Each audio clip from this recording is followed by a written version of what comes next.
7 Simple Steps to Build Wealth, your guide to financial freedom. Folks, let's talk about building wealth. It takes time, effort, and discipline, but the good news is, anyone can do it. It's about making smart choices and sticking to them. The earlier you start, the better, but it's never too late to get on the right track. This is about taking control of your financial future. Let's break down these principles into bite-sized pieces, so you can start building that wealth and achieve those financial goals you've got. We're gonna walk through this together, step by step. All right, folks, let's talk about the first step to building wealth: earning money. Now, I know what you're thinking. Dave, that's obvious. And you're right, it is. But you can't save or invest if you don't have any income coming in. It's like trying to bake a cake without any ingredients. Ain't gonna happen. Now, there are 2 main ways to earn money: earned income and passive income.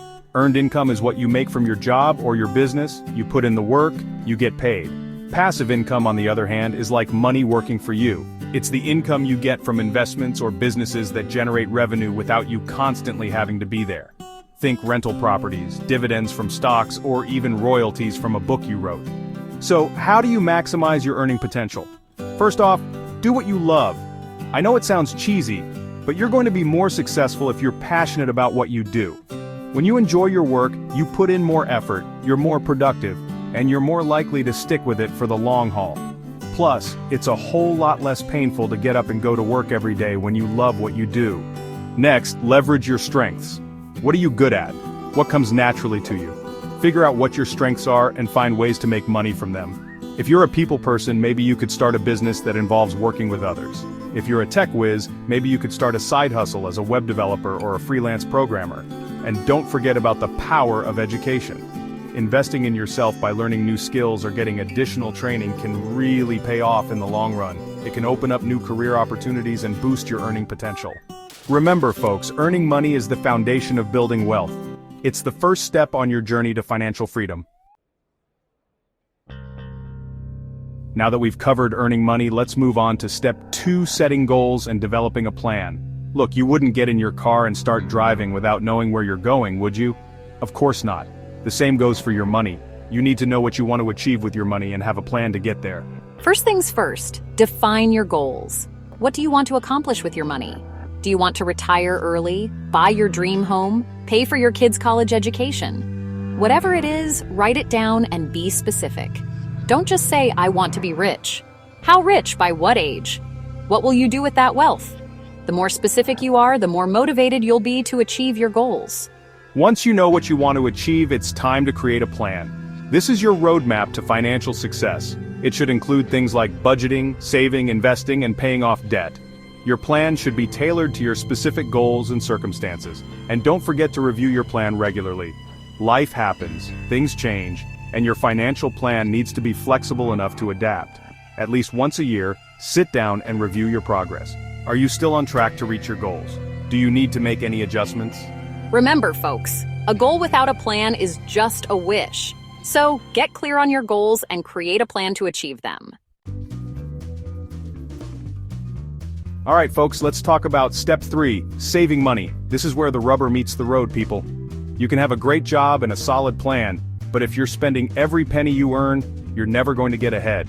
The first step to saving money is knowing where your money is going. Track your spending for a month every single dollar. You can use a budgeting app, a spreadsheet, or even just a good old-fashioned notebook. The point is to become aware of your spending habits. You might be surprised to see where your money is actually going. Once you know where your money is going, you can start cutting back on unnecessary expenses. And I'm not talking about depriving yourself here, folks. I'm talking about being smart with your money.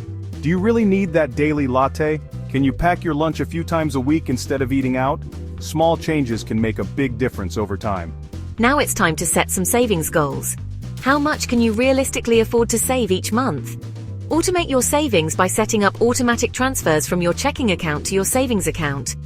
That way, you're paying yourself first, and you're less likely to spend the money. And don't forget about retirement.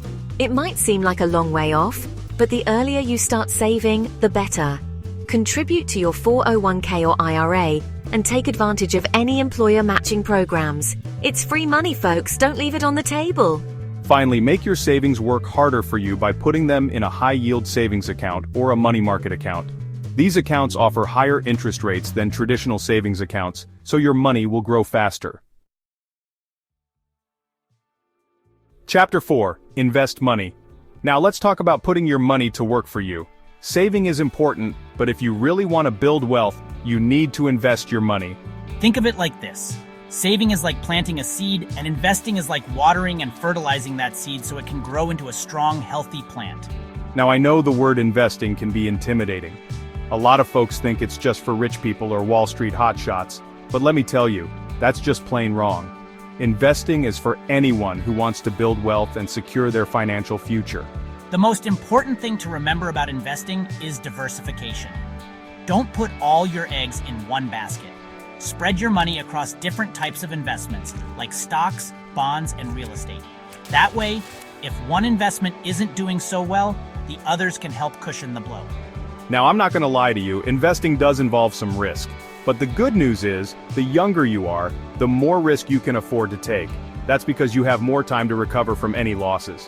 So if you're just starting out, don't be afraid to invest in some growth-oriented investments like stocks. And remember, folks, investing is a marathon, not a sprint. Don't expect to get rich quick. Be patient, stay disciplined, and keep your eyes on the long-term prize. Alright folks, let's talk about protecting what you've worked so hard to build. This is step 5. Protect your assets. You've been hustling, earning, saving, and investing, and now it's time to make sure all that hard work doesn't go down the drain because of some unexpected life event. We're talking about insurance, folks. I know it's not the most exciting topic, but it's crucial for protecting your wealth. Think of it as a safety net that catches you if you fall. First up, homeowners or renters insurance. Whether you own your home or rent, you need to protect your belongings from things like fire, theft, or natural disasters. This insurance is relatively inexpensive and can save you a ton of money in the long run. Next, auto insurance. It's not just a legal requirement, it's also essential for protecting yourself financially in case of an accident.